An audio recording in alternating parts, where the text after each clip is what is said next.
Joining BYU Sports Nation right now, we have just dubbed him the one-man wolf pack, and I should give credit to Jerem Jordan. Ryan Radtke, Nevada play-by-play man, back on the show. Ryan, are you okay with your new moniker? Yeah, like I was telling you guys during the break, I'm fine with that. But if you get sued by Zach Galifianakis, you're on your own. Don't come to me for any help in those court proceedings. Yeah, that's so Raven. Yeah. Ryan, we look at BYU Nevada. This is an intriguing game. Nevada has competed in all. They've won 3. They had an opportunity to win the 3 games that they lost. They seem to be a solid football team this year. How much better are they this year than last year from what you've seen?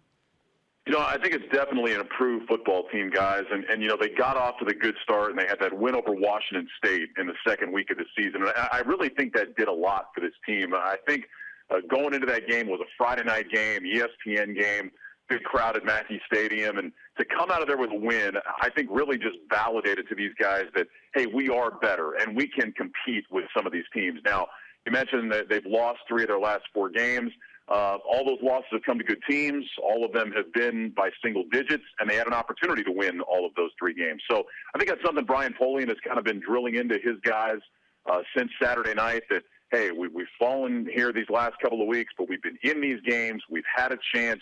You're still a good football team. You've still got a chance to have a really good season. Hang in there. They said that their confidence has not wavered. Maybe we'll find out a little bit more about that on Saturday night when they roll in to take on the Cougars. Where's the biggest difference this season in compared to the team that BYU beat by 5 points last season? I think you'd have to say defense, and I know that anybody who looks at the last 2 games is going to say, wait a minute, what are you talking about defense? Boise State scored 51 points. Colorado State scored 31. What's so good about this defense? Nevada's defense for most of last year was a train wreck. It's a defense that has really improved this year. They got put in some bad spots in the Boise State game. A lot of turnovers really affected them there. And, against Colorado State, they give up the 31 points, and then they were able to tighten up in the second half and give the offense a chance to come back and win the game. And many folks in Reno think they should have tied the game without a phantom offensive pass interference call that came late. But I think that defense has really been good. I think Scott Boone, their new defensive coordinator, has done a great job relating to the kids, installing confidence in them. He came in right away and told them, fellas, I'm not always going to have the right answer. I'm not always going to make the right call. But I will tell you this, if there's a time that I'm not sure what we should do, I'm going to lean towards being aggressive. And I think the guys really like that attitude that he brought from day one. And their front 4 has been playing really well, and it's definitely been an improved unit. Ryan Radtke, the voice of the Nevada Wolfpack on BYU Sports Nation.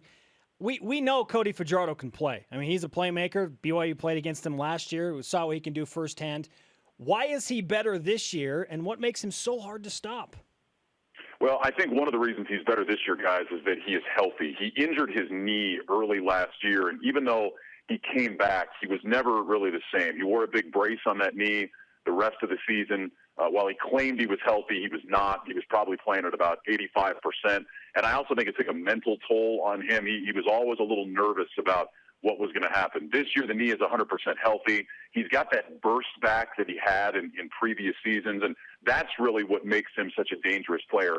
The way Nevada's offense goes, he has to be a threat to run in order to have the offense optimized, I guess you would say.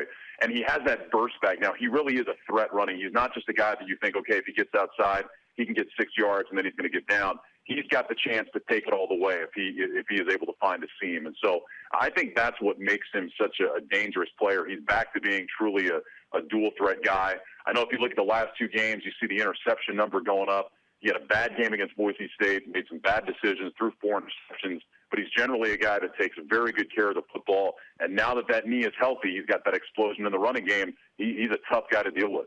I just realized you went to the University of Arizona. So what was September 13th like for you?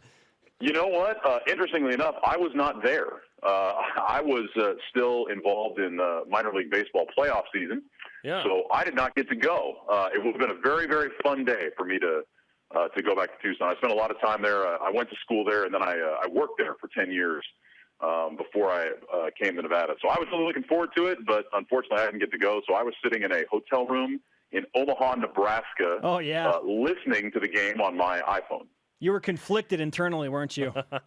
I was not. I was not conflicted internally. It's funny. Nevada actually played Arizona a couple of years ago in the New Mexico Bowl, and I got a chance to do that game, and everybody said, "Man, is it going to be tough for you?" I said, "Look, I root for Arizona 364 days a year, but day 365 is coming up on Saturday." So Yeah. I was all for Nevada in that game, but unfortunately, it didn't work out either time. I'll tell you what, the game this year, though, against Arizona was a good game. They lost by 7 points. They had a chance to win late in that game. And that's one of those games, you look at Nevada's 3 losses. They lose to a 5-1 Arizona team that's 16th in the country. They lost to Boise State by 5 points in a mistake-riddled game. Yeah. They lost to Colorado State by 7. I mean, we're talking about teams that have a combined record, I think, of 14-4. Yeah. And they've lost those games by single digits. So I think that's what still gives fans confidence that, hey, this is an improving football team, and they still got a chance to do some good things. Where's the strength of the Nevada team?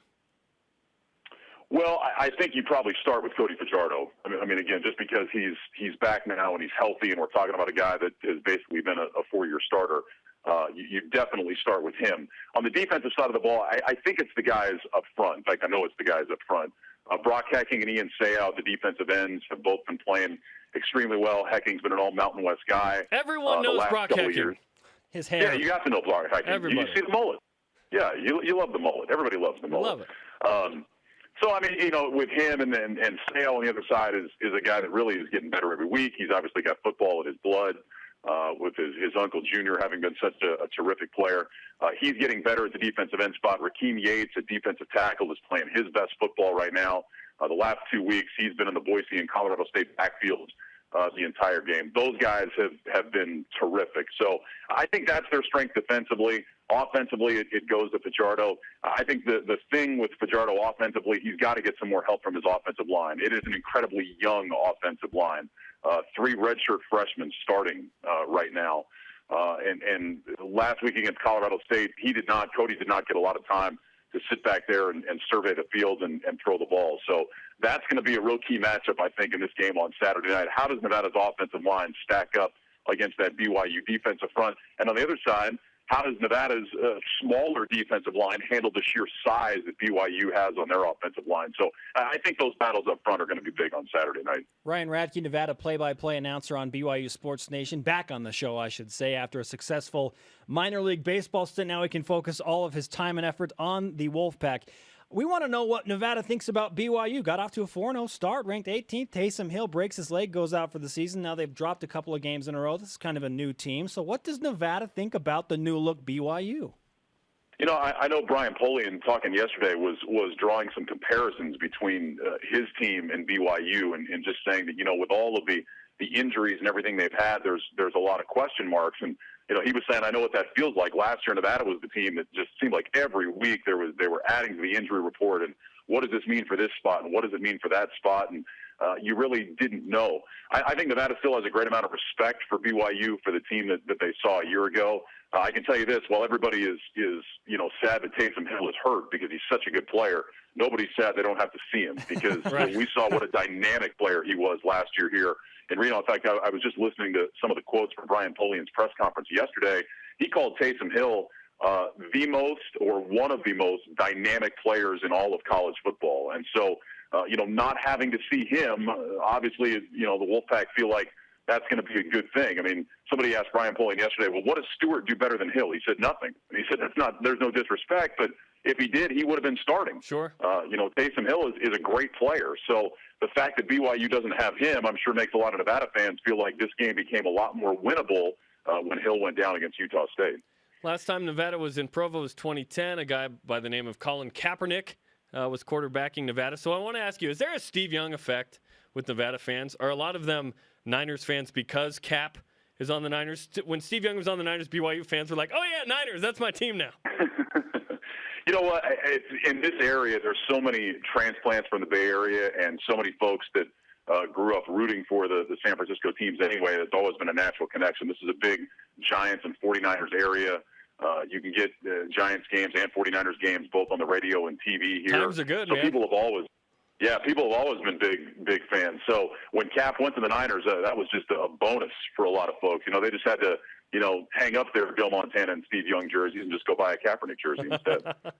I want to ask a follow-up question about Brock Hecking. What is better, his hairstyle or his play on the field? Ooh, that's tough. That's in fact, if you ask Brock that, he might have a tough time coming up with that. He takes a great amount of pride in that mullet that he has fashioned here. I'll tell you what, he's a pretty good player. I think he's a guy that's going to play on Sundays.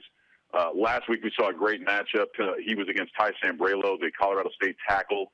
I think both those guys are going to end up in the NFL draft. The thing about Hecking is funny. If you look at just his sheer stats this year, you probably say, boy, he's been kind of disappointing. I would disagree with that, and I think Nevada's coaches would disagree with that. Hecking is one of those guys that he's starting to get a lot more attention, and when you watch Nevada's games, you see how many times that Ian Seau gets a sack, or Rakeem Yates gets a tackle for loss, or Lenny Jones is in the backfield, and it's because of Hecking. That Hecking has come off that edge. He's forced the quarterback up in the pocket into the waiting arms of somebody else. He's flushed the quarterback out the backside. The thing that I like about Hecking, he just has a relentless motor. He plays every single play as hard as he possibly can, and I think it has a positive effect on the guys that are around him. He's the guy you hate to play against. That's what it sounds like.